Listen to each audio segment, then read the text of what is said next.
Assalamualaikum warahmatullahi wabarakatuh. Semangat pagi calon ortopedagog Indonesia. Kembali dengan saya, Etnisa Purwandari, salah satu dosen tim di mata kuliah Intervensi Dini Anak Berkebutuhan Khusus Fakultas Ilmu Pendidikan Universitas Negeri Yogyakarta. Sebagaimana yang telah kita pelajari sebelumnya, bahwa mata kuliah Intervensi Dini Anak Berkebutuhan merupakan salah satu mata kuliah di jurusan PLB FIPU-NY yang bersifat multidisiplin. Ada siapa saja yang bisa berkolaborasi dalam mata kuliah intervensi dini? Kita sudah pelajari kemarin, ada dari medis, ada dari psikologis, ada juga dari terapis. Nah, pada kesempatan kali ini kita akan berkolaborasi dengan disiplin ilmu medis, dan saat ini sudah hadir di samping saya bersama kita Ibu Dr. Atin Nur Hamidah MDST. Apa kabar Bu Atin? Alhamdulillah baik Bu Anissa. Baik, sebelumnya saya akan membacakan CV dari Dr. Atin. Dr. Atin merupakan salah satu dosen di jurusan pendidikan luar biasa Fakultas Ilmu Pendidikan Universitas Negeri Yogyakarta, di mana saat ini beliau sedang menempuh program S3, program doktor dan ilmu kesehatan di Fakultas Program doktor ilmu kedokteran dan kesehatan. Program doktor ilmu kedokteran dan kesehatan di Universitas Gadjah Mada. Nah, beliau dulu S1-nya juga di UGM ya Bu ya. Kemudian melanjutkan studi S2 di Flinders University pada jurusan Disabilitas Studies. Begitu Bu? Disability Studies. Disability Studies. Baik. Terima kasih. Baik, kali ini kita akan membahas Bu, di intervensi dini itu kan sebelum masuk ke intervensi dini paling tidak mahasiswa itu harus menguasai terkait identifikasi dini sama estimasi dini. Karena kalau belum tahu terkait identifikasi dini, tentu akan masuk ke intervensi akan kesulitan. Karena bagaimanapun sedikit banyak data yang diperoleh ketika asesmen untuk program intervensi itu kan ada proses identifikasi. Nah, supaya mahasiswa lebih paham terkait identifikasi dini itu seperti apa, nanti kita akan berdiskusi banyak. Baik. Mungkin bisa kita mulai ya Bu ya. Bisa. Sebenarnya identifikasi dini anak berkebutuhan khusus itu bagaimana sih Bu? Jadi kalau tadi kan sudah diawali ya, identifikasi itu adalah awal mula dari kita melakukan intervensi. Nah, kalau ditanyakan identifikasi itu apa, dari namanya kita sudah bisa tahu bahwa identifikasi berarti kita akan menemukan, mengidentifikasi mana anak yang berkebutuhan khusus, atau kalau sebelum itu adalah mana anak yang kita curigai terindikasi bahwa dia adalah berkebutuhan khusus. Jadi sebenarnya sebelum identifikasi itu ada juga proses sebelumnya. Jadi ada screening terlebih dahulu. Jadi kalau dari keseluruhan dari semua populasi anak yang ada itu kita lakukan screening. Nah, dari screening itu kemudian nanti akan ada anak-anak yang ternyata terindikasi mengalami suatu hambatan dalam perkembangannya, baru kemudian selanjutnya kita lakukan identifikasi. Apakah anak ini memang berkebutuhan khusus atau tidak. Jadi itu sudah satu step berikutnya dari screening. Jadi harus diawali terlebih dahulu dengan screening ya? Ya, harusnya dari screening dulu, baru kemudian setelah lewat screening itu kayak kalau kita saringan itu ya, kalau kita menyaring itu pakai saringan, nah itu yang ketinggalan itu, nah itulah yang hasil dari screening, baru kemudian kita identifikasi. Jadi nggak mungkin kan semua anak itu akan kita identifikasi. Gitu ya. Berarti perlu dipahami juga ya, betul. Identifikasi itu sebelum kita identifikasi kita harus screening. Iya, identifikasi dilakukan dari hasil screening tadi. Dalam screening itu apa sih Bu yang menjadi patokannya? Nanti ini loh yang kita saring nih, yang tersisa yang harus kita identifikasi itu. Ya, jadi kalau mungkin harus kembali lagi ya, kemarin kan ini semester 3 ya. Semester 3 itu teman-teman kan sudah belajar semester 1 tentang tumbuh kembang anak. Nah, di tumbuh kembang anak itu tentu sudah belajar patokan-patokan tahap-tahap perkembangan anak sesuai dengan usianya. Jadi kapan misalnya ya, kalau di anak dari awal anak umur 1 tahun harusnya apa tingkat perkembangan yang sudah dia peroleh di usia itu. dia sudah mencapai milestone perkembangan apa di situ.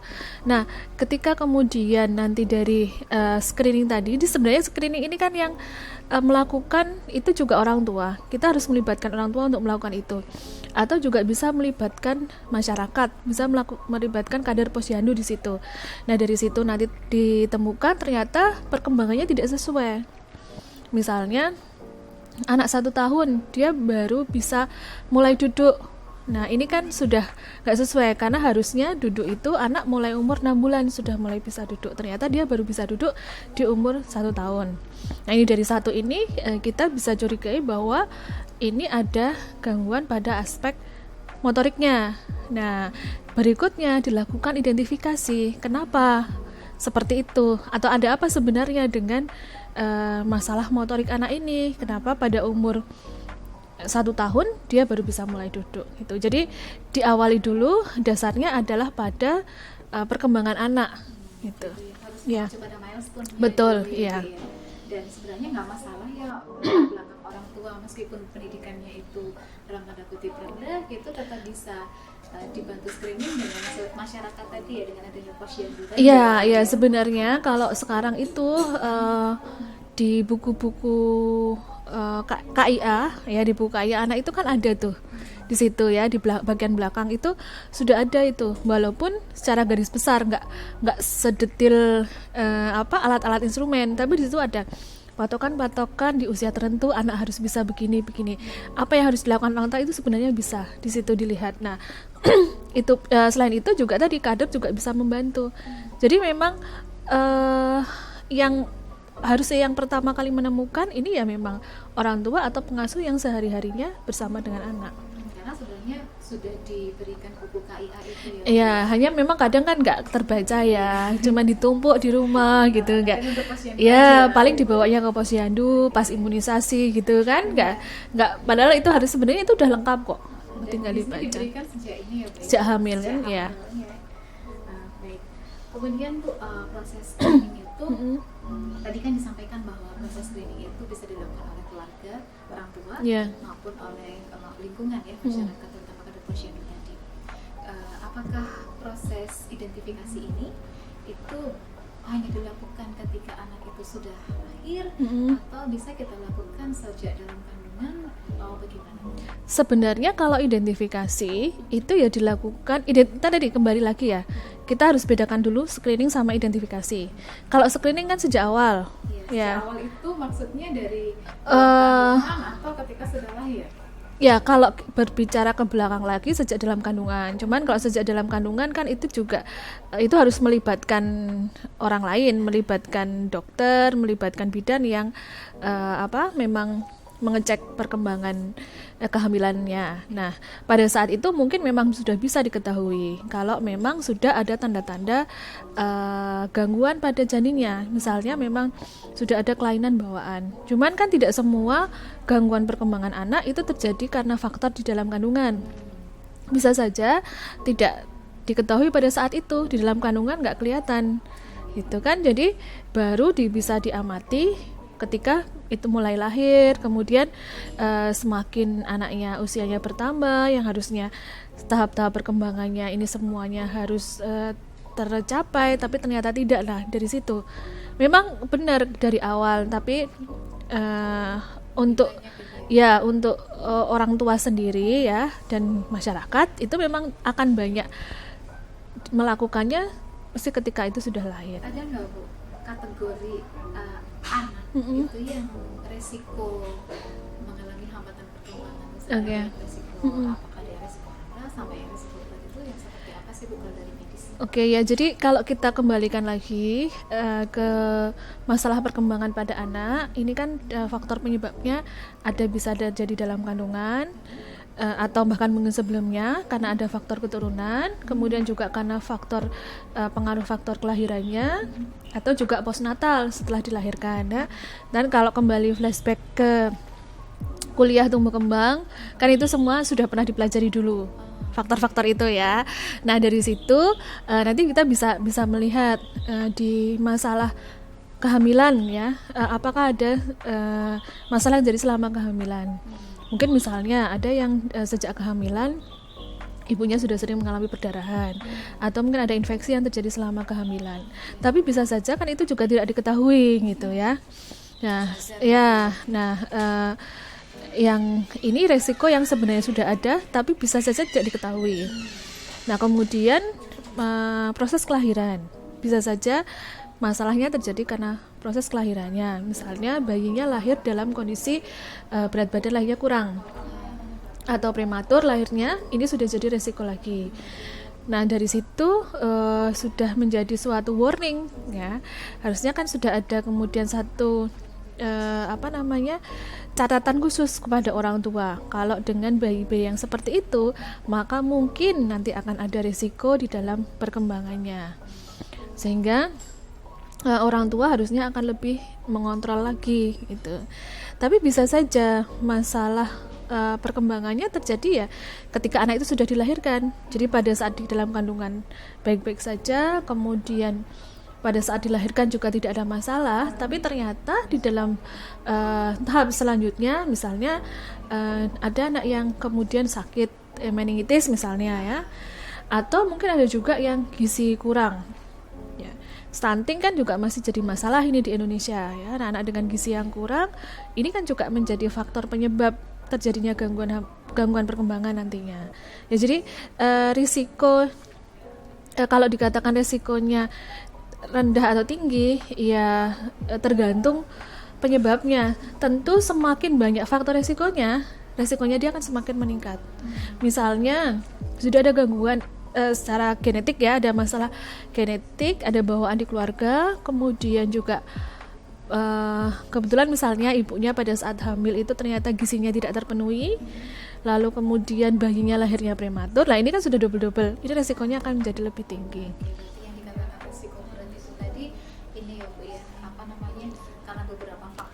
Ya, tapi juga nggak selalu. Bisa saja risiko hanya satu faktor, tapi karena memang berat. Misalnya kalau kelainan gen yang apalagi yang itu jarang ya, itu kan juga sudah berat kan. Jadi, atau yang juga banyak, misalkan Down syndrome ya, trisomi 21, kan jelas itu kelainannya hanya itu sebenarnya. Ya, walaupun dalam kehamilannya itu kondisinya baik, proses kelahirannya baik, tapi kan memang asal mulanya memang masalahnya itu di gen ya, jadi itu pun sudah menjadi faktor yang berat. Jadi memang kita nggak bisa kategorikan ringan berat, itu juga gak sulit ya kalau menentukan itu ya. Jadi bukan berarti kalau berat itu dari berbagai faktor ya? Ya, nggak selalu, bisa saja satu faktor pun sudah jadi berat.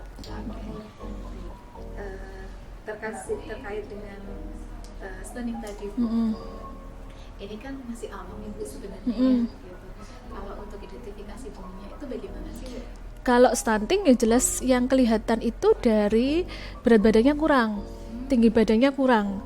Ya, jadi dari evaluasi setiap bulan itu kalau bayinya atau balitanya ini datang ke posyandu kan ditimbang diukur berat badannya. Kalau itu selalu berada di bawah garis merah, itu berarti dia gizi buruk. Ya, di situ itu posisinya akan selalu ada di situ. Kalau yang stunting itu ada secara medis ada resiko nggak nanti untuk ke perkembangan aspek-aspek perkembangan? Iya, tentu kan begini. Kalau ini kan masa-masa golden age ya, masa emas perkembangan pertumbuhan dan perkembangan anak. Belum lagi kalau sekarang patokannya tidak hanya golden age itu, kalau dulu kan 0 sampai 6 golden age ya. Nah, sekarang ada lagi nih dipersempit 1000 hari pertama. 1000 hari pertama itu berarti 3 tahun kan, kurang lebih kan ya. 1000 hari pertama anak ini lahir, ini yang lebih menentukan lagi. Dipersempit ya 1000 hari. Jadi fokus perhatiannya di 1000 hari pertama itu gitu. Nah, salah satunya kalau ini adalah masalahnya gizi tadi, kekurangan gizi. Dan kekurangan gizi ini bisa macam-macam. Kalau yang sudah stunting, kriteria stunting itu sudah kekurangan hampir semua zat gizi. Jadi nggak hanya salah satu saja ya. Jadi karena kalau sudah kekurangan semua zat gizi, tentu ini akan sudah berpengaruh pada perkembangan. Nah, tadi misalnya ini kekurangan karbohidrat, kekurangan protein, mineral, vitamin, ini kan juga mempengaruhi organ-organ yang lain, khususnya kalau kita kembali ke perkembangan, ini akan mempengaruhi ke otaknya. Nah dari situ perkembangan otaknya juga akan terhambat. Otomatis ketika perkembangan otak dan sarafnya terhambat akan mempengaruhi perkembangan anak.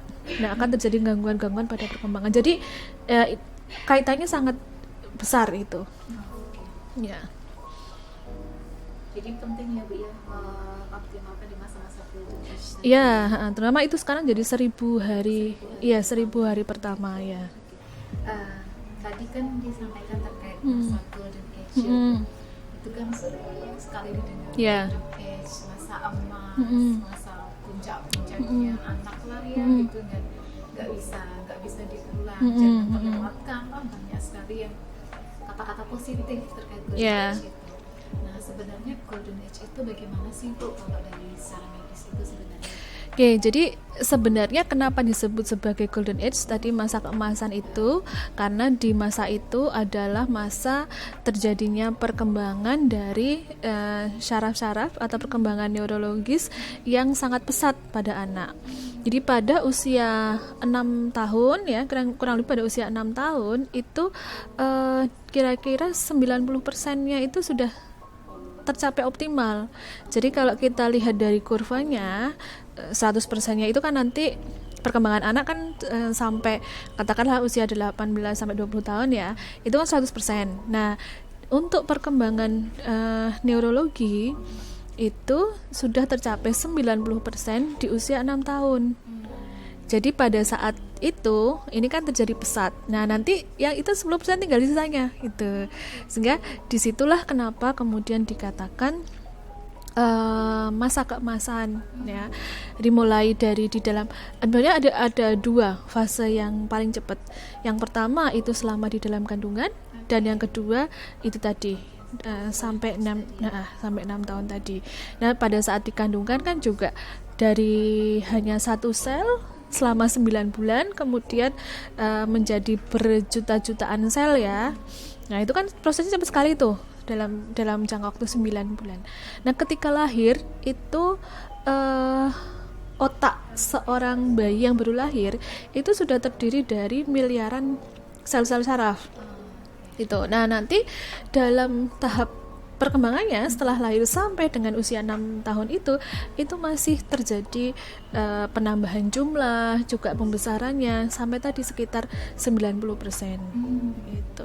Nah, kalau kita mau mengoptimalkan otomatis ya di usia-usia itu optimalisasinya.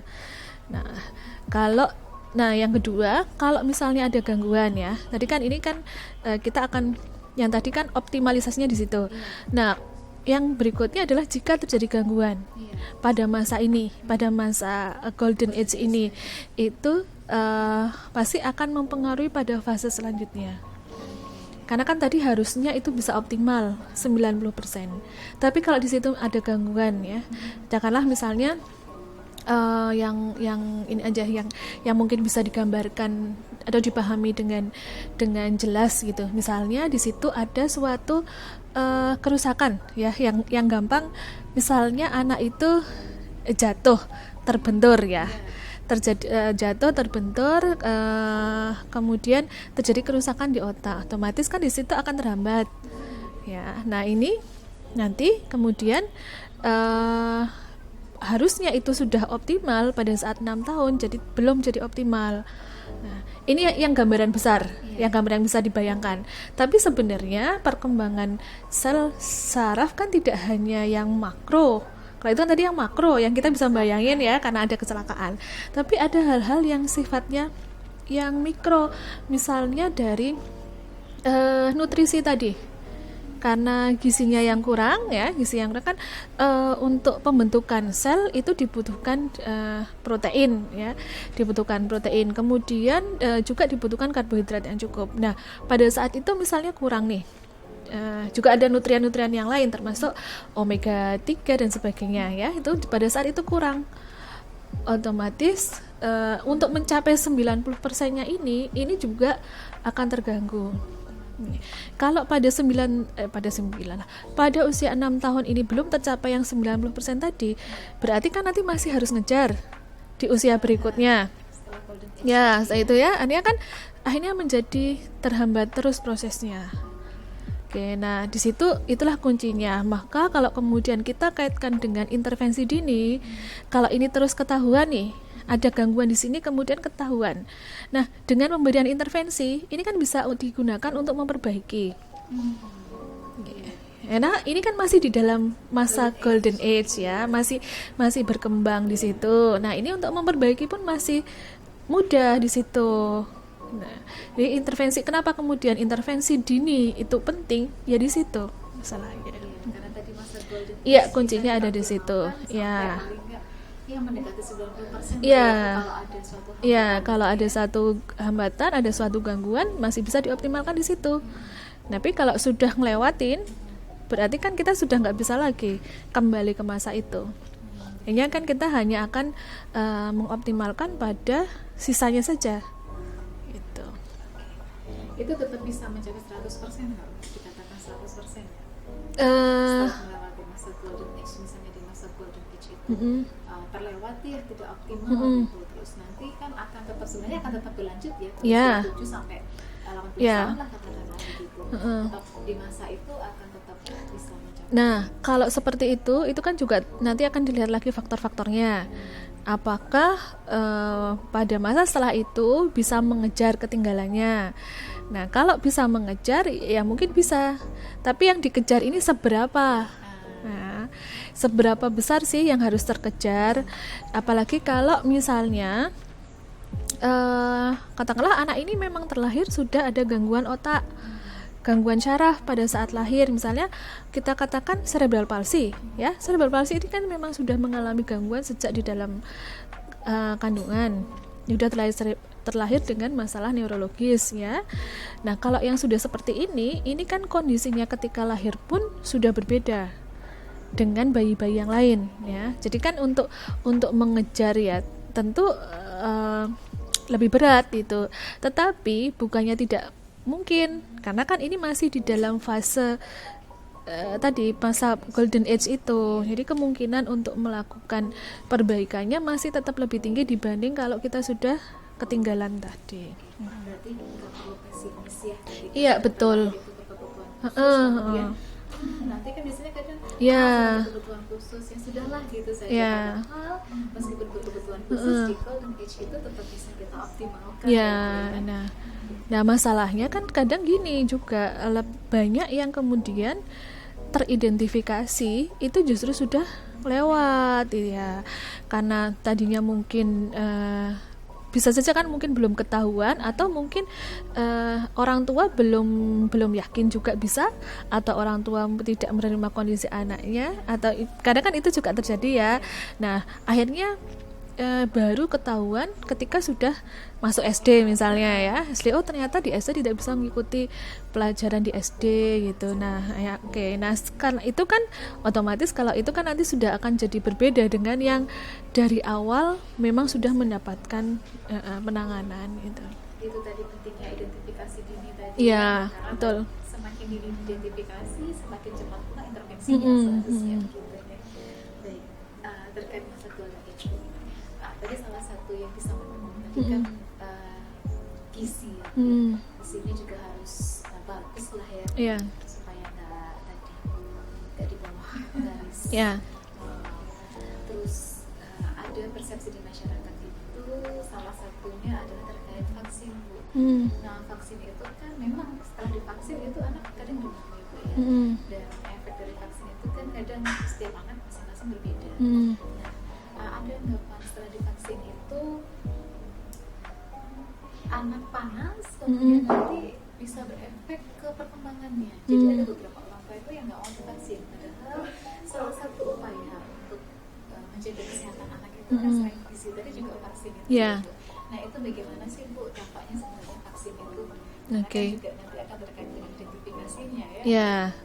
Jadi gini, salah satu faktor lain yang mempengaruhi tumbuh kembang anak, faktor postnatal adalah imunisasi. Kenapa imunisasi itu menjadi salah satu faktor yang mempengaruhi? Karena imunisasi itu kan memberikan kekebalan tubuh kepada anak terhadap berbagai infeksi yang masih bisa dicegah pada saat anak itu usia dini. Nah, kalau misalnya anak itu tidak divaksin, otomatis dia akan menjadi berisiko terkena satu penyakit, justru malah berisiko terkena suatu penyakit tertentu. Nah, penyakit tertentu ini yang justru kemudian misalkan kita ambil salah satu contohnya, imunisasi yang diberikan pada anak itu adalah campak misalnya ya. Nah, campak itu mungkin kadang dilihatnya itu ringan gitu gejalanya, padahal campak yang berat, ketika terjadinya campak itu berat, itu bisa sampai mengganggu ke otak gitu. Iya, Lihat itu kan demam. cuma demam terus keluar merah-merah gitu kan, padahal sebenarnya kalau anak itu tidak diimunisasi, itu bisa beresiko campaknya ini bisa sampai gangguan ke otak itu, sampai ke paru-paru juga bisa. Nah, ini kan tentu nanti akan berpengaruh pada perkembangan anak juga gitu. Belum vaksin-vaksin yang lain, misalnya vaksin BCG misalnya ya. BCG ini kan untuk mencegah TBC. TBC pada anak ini sangat berhubungan dengan pertumbuhan. Biasanya anak-anak yang terkena TBC kalau di masyarakat itu biasanya dikenal flek ya. Nah, flek ini, anak-anak yang kena flek itu biasanya anak itu susah makan. Nah, ketika susah makan itu pertumbuhannya di bawah, iya, jadi kan nggak optimal juga gitu. Belum lagi polio ya, kayak polio misalkan, jelas kita lihat kalau itu tidak diberikan imunisasi polio, maka risikonya dia bisa kena infeksi polio. Ya, kalau sudah kena polio, terus gangguan pada motoriknya.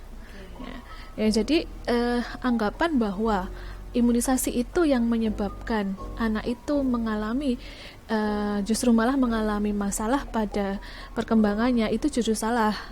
Kalau dulu kan yang pernah dikhawatirkan itu kan imunisasi MMR. Ya. Nah, itu sudah terbukti bahwa hasil penelitian itu tuh salah gitu, dan itu sudah ditarik lagi jurnalnya. Namun sekarang juga begini, agar tidak menimbulkan persepsi yang salah di masyarakat, sebelum dilakukan imunisasi itu dilakukan terlebih dahulu screening perkembangannya. Jadi akan dilihat perkembangannya dulu. Untuk anak-anak yang ternyata dalam screeningnya, oh ini ada masalah perkembangan, itu disampaikan dulu ke orang tuanya gitu. Oh, ini ada gangguan di perkembangan, agar tidak terjadi persepsi bahwa gangguan itu terjadi karena imunisasinya ya. Jadi nanti akan kembali kepada orang tua, apakah orang tua mau melanjutkan atau tidak, mau tetap diberi vaksin atau tidak, itu kembali kepada orang tuanya. Ini sudah dijelaskan dulu di awal bahwa ini memang ada gangguan. Kalau memang ragu, ya silahkan, kan itu juga orang tua untuk. Nah, padahal sebenarnya nggak ada kaitannya juga gitu. Sebenarnya dengan ada gangguan atau tidak Ya, kayak yang dikhawatirkan kan dulu autis ya, jadi autis gitu anaknya. Nah, ya padahal nggak ada kaitannya. Sebenarnya ciri-ciri autisnya, gejala autisnya sudah ada sebelumnya. Cuman kan nggak tahu ya. Orang tua nggak tahu. Mungkin kalau anak umur setahun gitu kan belum terlalu kelihatan. Padahal sebenarnya sudah bisa diidentifikasi dari beberapa aspek perkembangan yang ada. Misalnya dia belum bisa berinteraksi sederhana ya, interaksi kalau anak 10 tahun kan sederhana, misalnya dipanggil namanya nggak nengok, diajak senyumnya kesulitan, kemudian dia belum mengeluarkan kata babbling aja belum gitu misalkan ya, itu kan sudah jadi ciri sebenarnya, ada tanda-tanda, cuman kan mungkin belum tentu itu sudah menjadi perhatian orang tua gitu. Oke, berarti sebenarnya imunisasi itu salah satu upaya untuk mencegah. Iya, justru itu salah satu. Nah, ini dalam kondisi pandemi COVID-19 ini justru yang kemudian menjadi khawatiran tersendiri. Karena kemarin tuh sempat banyak orang tua yang kemudian tidak membawa anaknya imunisasi karena takut bawa ke rumah sakit ya, terus bingung nanti ke puskesmas gimana, malah ketularan dan sebagainya. Akhirnya banyak itu yang kelewatan imunisasinya. Nah, yang dikhawatirkan adalah justru dengan banyak yang tidak diimunisasi ini, nanti efek jangka panjangnya itu jadi anak ini resikonya terkena infeksi penyakit yang lain. Oke, sekarang aman, dia di rumah, nggak kena COVID. Tapi efek jangka panjangnya misalnya ya, dia jadi tidak punya kekebalan terhadap TBC misalnya. Nah, dia bisa kena penyakit TBC. Dia nggak punya kekebalan terhadap campak, dia nanti bisa kena campak. Dia nggak punya kekebalan terhadap pneumokokus, nanti bisa kemudian jadi radang paru-paru dan sebagainya. Jadi ini efek jangka panjangnya justru kemarin kan yang sempat dikhawatirkan, kita akan mendapatkan anak-anak yang punya resiko penyakit yang akan datang. Nah, ini kan juga nanti akhirnya berakibat pada tumbuh kembangnya. Maka kalau mau kita kaitkan dengan anak berkebutuhan khusus, pandemi COVID-19 ini itu punya mungkin bisa akan berdampak pada meningkatnya resiko anak berkebutuhan khusus nantinya. Karena tadi ya memang kita mau akses kemana-mana itu Ya, betul ya. Termasuk identifikasi. Mungkin jadi kalau dulu ada yang sederhana saja, dulu ada posyandu, nggak ada posyandu ya. Terus dulu anak-anak sekolah, guru bisa membantu mengawasi, guru-guru kalau guru-guru PAUD kan tentu paham bahwa anak ini perkembangannya sesuai atau enggak. Guru-guru bisa ikut melakukan pengamatan. Karena anak yang nggak sekolah, ya sudah nggak terscreening juga akhirnya, tidak terpantau juga. Ya, ini kan risiko ke belakang itu mungkin akan menjadi itu, justru malah meningkat anak ya semakin tinggi awareness, semakin banyak yang teridentifikasi, tentu angkanya akan naik gitu. Kemudian instrumen tadi kan sebenarnya bisa menggunakan buku KIA tadi yang sudah lengkap. Terus kalau bagi mahasiswa kita nih dari sampai LB gitu, untuk identifikasi gitu, apa cukup menggunakan buku KIA atau sebaiknya ada instrumen khusus ya?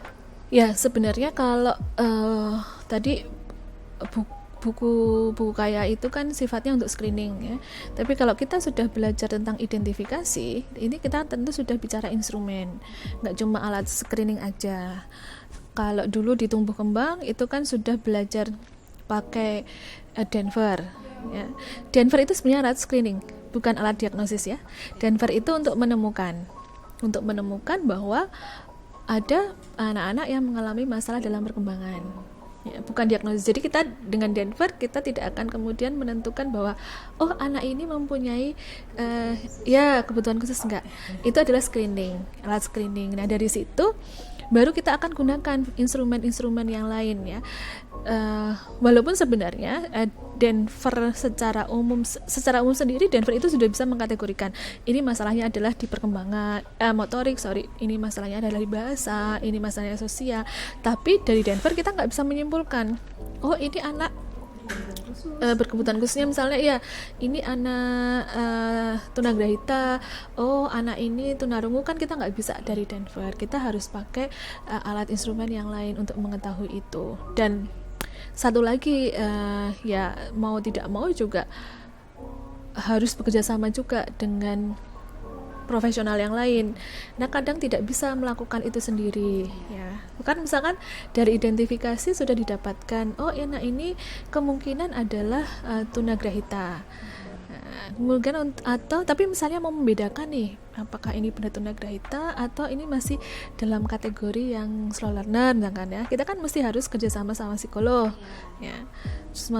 Misalkan anak ini sudah teridentifikasi gangguan perkembangan bahasa, oh ternyata ini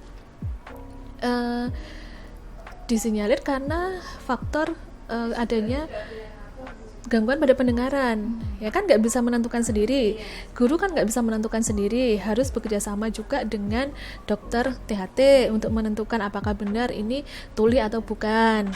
Ada gangguan di penglihatan itu kan juga sudah multi sektor ya, jadi nggak bisa melakukan sendiri.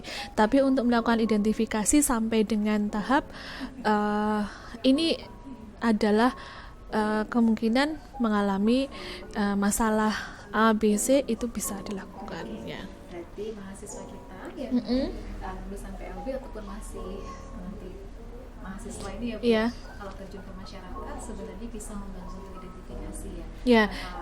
Pusing dulu untuk instrumennya, betul. Bisa menggunakan KIA dan juga sudah belajar tentang Denver. Iya. Dan tadi Denver itu bukan alat identifikasi, Bukan tetapi alat untuk diagnosis, screening. ya. Sorry, bukan alat diagnosis, tapi untuk screening. Iya. Dan dengan Denver di jangan menjudge bahwa anak itu berkebutuhan khusus, nanti dia ada hambatan di aspek apa. Iya. Dan nanti untuk menentukan bisa merekomendasikan, oh kita butuh kerjasama dengan ahli Iya. ini. Begitu Iya. ya Bu ya. Iya, karena nggak mungkin misalnya melakukan itu juga semua sendiri. Nah, kalau misalkan membutuhkan tes IQ, kan itu juga harus psikolog yang melakukan, nggak bisa dilakukan sendiri kan. Kalau misalnya menentukan bahwa anak ini misalkan gangguan pada gangguan motoriknya, ini gangguan motoriknya kenapa? Nah, ternyata ya ini ada masalah di otak. Ini kan berarti juga harus berdasarkan ada pemeriksaan CT scan dan sebagainya. Kalau sekarang Berarti tetap bisa ya Bu ya, mahasiswa kita bisa, di kalau masyarakat sampai dengan turut serta. melakukan identifikasi bisa. Tapi kalau memang mau melakukan diagnosis, jadi harus multidisiplin. iya, multidisiplin. Paling tidak kalau di masyarakat misalnya di Posyandu gitu ada mahasiswa yang ada warganya yang kuliah di PLB Iya. dengan TAI itu Bisa, paling nggak harusnya tahu bisa. ya Bu ya, poin-poin oh yang persis saya mana Iya, yang harus saya sama rekomendasikan edukasi juga. kemana. Gitu. Baik. Nah kemudian terkait proses identifikasi itu sebaiknya dimulai dari mana, kemudian tahapannya seperti apa? Ya, kembali ke tadi prosesnya mulai dari screening. Ya, screening kan menemukan. Jadi kalau kita berbicara pada level yang paling rendah ya dari keluarga, orang tua atau pengasuhnya akan menemukan terlebih dahulu. Kemudian tadi di masyarakat kita punya kader yang sebagian besar sudah terlatih untuk membantu melakukan screening, paling tidak mengenali jika terjadinya ada suatu hambatan. Karena sebenarnya gini, kita orang tua di masyarakat kita, orang tua itu biasa kok menanyakan kepada sesama orang tua atau sama tetangganya, saudaranya itu ya, anakku umur segini kok belum bisa bicara ya? Ini anakmu gimana? Anakmu gimana? Anakmu udah bisa apa? Anakku kok baru bisa gini? Misalkan nanya sama temannya, sama saudaranya, itu kan hal yang sudah biasa sebenarnya dilakukan di masyarakat kita. Dan ketika ada seseorang yang bertanya di budaya kita juga bukan suatu hal yang kemudian akan menutup-nutupi terus oh ya nggak tahu itu urusanmu kan, nggak, pasti akan kemudian menjawab atau paling tidak bertukar pengalaman. Jadi sebenarnya itu sudah jadi tahap screening yang paling awal, membandingkan anak kita dengan anak orang lain ya, atau dengan kakaknya. Misalnya kalau ini anak nomor 2 mau bandingin sama anak pertama, kan bisa tuh. Itu yang hal yang sederhana bisa itu. Nah, kemudian baru ketika ada kecurigaan itu bisa kemudian berkonsultasi. Kalau sekarang sih kalau kita bicara level layanan ya tentu di fasilitas yang pertama itu ada puskesmas. Kemudian nanti dari puskesmas kalau memang ada satu masalah yang tidak bisa ditangani akan dirujuk ke rumah sakit. Ya, gitu. Nah nanti kemudian bertahap ya. Kalau dia nanti sudah masuk di usia sekolah, pasti dia akan masuk sekolah. Di situ mulai dari PAUD, dari TK itu akan juga di PAUD TK itu juga ada screening reguler. Jadi puskesmas itu punya kewajiban untuk melakukan namanya itu SIDDTK, stimulasi intervensi deteksi tumbuh kembang anak. Nah masalahnya adalah kita tahu sendiri di kecamatan misalnya cuma ada satu puskesmas ya, berapa sekolah yang ada di wilayah itu. Nah berapa tenaganya di puskesmas, mungkin yang bertanggung jawab untuk program itu hanya 1 orang atau 2 lah, katakanlah ya 2 orang. Di lingkungan kecamatan itu katakanlah ada 10 sekolah saja, 10 TK PAUD. Nggak mungkin kan setiap bulan akan datang ya. Pasti paling tidak setahun berarti kan 12 dibagi 10 katakanlah sebulan. Nah cuma sekali atau mungkin hanya 1 semester sekali, karena kan juga pekerjaan mereka nggak hanya itu, mereka punya pekerjaan yang lain. Jadi kadang 1 semester paling cuma sekali dikunjungi, padahal idealnya 3 bulan sekali. ini yang masih menjadi PR ya Bu. Ya, itulah hingga kan kuncinya ada di guru sebenarnya yang bisa membantu untuk melakukan identifikasi. Maka selain guru PLB, lulusan PLB ini sebenarnya guru-guru PAUD juga menjadi pemeran kunci nih untuk identifikasi ya. Dan tadi sebaiknya kalau sudah diidentifikasi oleh tadi ya sudah ada dalam tanda kutip ya kecurigaan gitu Yeah. ya langkah pertama mungkin bisa langsung dibawa ke puskesmas untuk ditindaklanjuti. Iya. Sudah ada fasilitas. Iya, betul. Dan begitupun orang tua ya, kita bisa misalnya orang tuanya bingung, saya harus kemana gitu kan. Nah, mahasiswa kita bisa merekomendasikan Yeah. puskesmas sudah ada fasilitas. Iya, atau betul. layanan yang menyediakan. Iya. Gitu nih.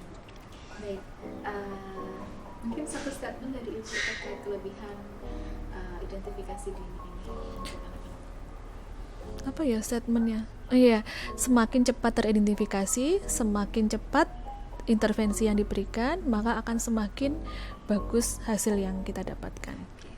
Jadi tadi kuncinya semakin cepat teridentifikasi, semakin cepat diberikan program intervensi, maka akan semakin Betul. optimal juga ya Iya. perkembangannya.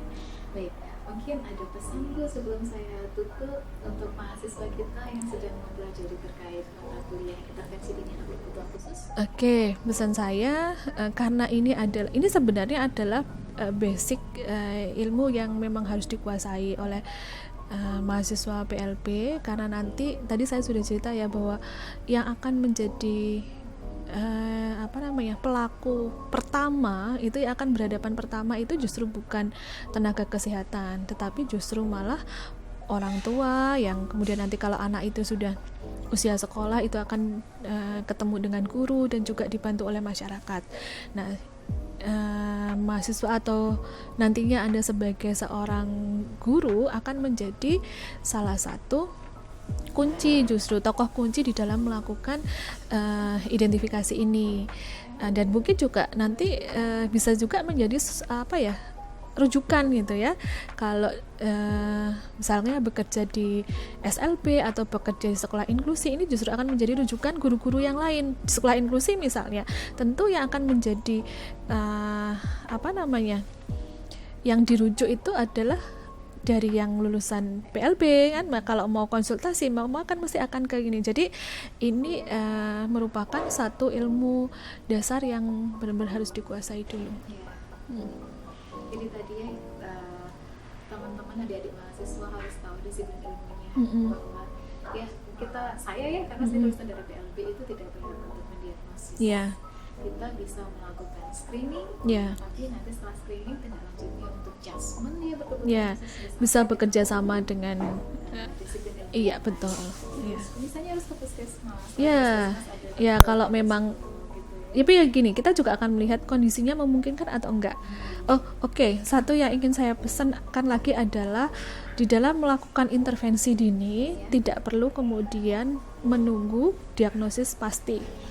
Tidak perlu Ya. menunggu adanya dalam tanda kutip label ya. Label Bu, ya, Kalau kita betul. biasa Jadi kalau begitu menemukan, begitu mengenali bahwa ada satu masalah dari hasil identifikasi tadi, maka intervensi itu harus segera dilakukan, bukan kemudian menunggu ini pasti ternyata nanti ini perlu pemeriksaan lebih lanjut dan sebagainya. Enggak, itu akan lama prosesnya. Maka belum lagi kalau pakai zaman sekarang pakai BPJS nanti masih harus cari rujukan dan sebagainya kan, itu akan jadi proses yang lama. Nah, apa yang bisa dilakukan saat itu ya sudah langsung memberikan intervensi apa yang bisa dilakukan, ya intervensi minimal yang bisa dilakukan gitu. paling tidak setelah screening tadi ya Bu, Iya. sembari proses ke disiplin ilmu yang lain. Iya. Ketika kita tahu ada keterlambatan Iya. perkembangannya gitu, apa yang bisa kita lakukan, Iya. apa yang bisa kita bantu Betul. dengan orang tua itu Iya. segera dilakukan Iya. sambil nanti jalan berdiskusi dengan disiplin ilmu yang lain. Betul. Gitu. Iya. Jadi nggak perlu nunggu prosesnya, nggak harus step baru intervensi, tapi ketika diketahui ada hambatan perkembangan dari screening tadi, Iya. bisa dibuatkan program Iya. sederhana sembari menunggu atau melalui tahap yang berikutnya. Betul, iya. Oke. Baik, terima kasih banyak Dr. Atin sudah Sama-sama. sharing-nya. kami di Ya. Kuliah Intervensi Dini Anak Berkebutuhan Khusus. Baik, demikian tadi diskusi kita dengan Dr. Adin terkait identifikasi dini anak berkebutuhan khusus. Mudah-mudahan semakin paham, dan apabila masih ada pertanyaan atau ada pertanyaan yang mengganjal, nanti bisa ditanyakan dan akan saya sampaikan Dr. Adin. Saya rasa Dr. Adin akan dengan senang hati menjawab. Ya. Insya Allah nanti akan saya rangkumkan dan saya akan sampaikan. Terima kasih. Demikian untuk perkuliahan hari ini. Saya akhiri. Wassalamualaikum warahmatullahi wabarakatuh. Waalaikumsalam warahmatullahi wabarakatuh.